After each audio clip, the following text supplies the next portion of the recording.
എല്ലാവർക്കും നമസ്കാരം. എല്ലാവർക്കും നല്ലൊരു ദിവസം നേരുന്നു.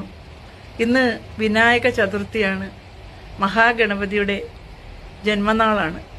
കൊട്ടാരക്കര മഹാഗണപതി ക്ഷേത്രത്തിൽ ഇന്ന് പോയി നമ്മൾ ദൈവത്തെ കണ്ട് പ്രാർത്ഥിക്കാൻ കഴിഞ്ഞില്ലെങ്കിൽ ഉടനെ തന്നെ നിങ്ങൾ ഭഗവാനെ പോയി കാണുക.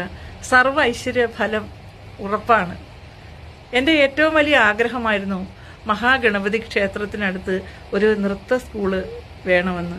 സാധിച്ചു തന്നു ഭഗവാൻ. അതുപോലെ ഡാൻസിൻ്റെ ഒരു കോസ്റ്റ്യൂമിൻ്റെ കടയും അവിടെ കൊണ്ടുവരാൻ എനിക്ക് കഴിഞ്ഞു.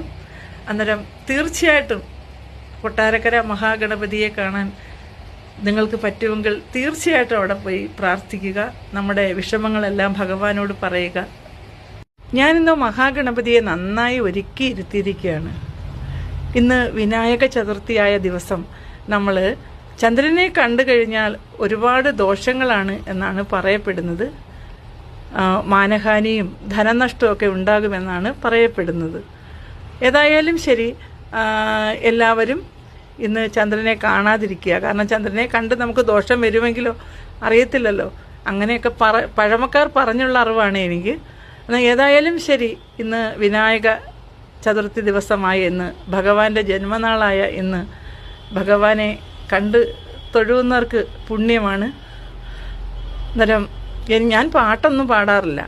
പക്ഷേ ഭഗവാന്റെ മുന്നിൽ പാട്ട് കൊള്ളത്തില്ലെങ്കിലും നിങ്ങൾ സഹിക്കണം. ഞാൻ 2 വരി പാടുകയാണ്. മഹാദേവസുധം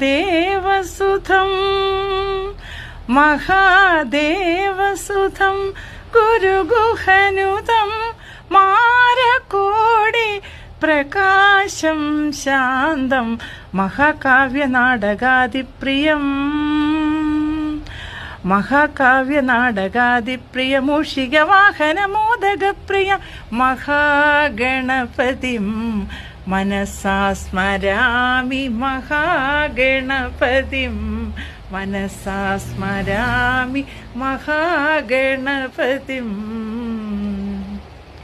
എല്ലാവർക്കും നല്ലൊരു ദിവസം നേരുന്നു.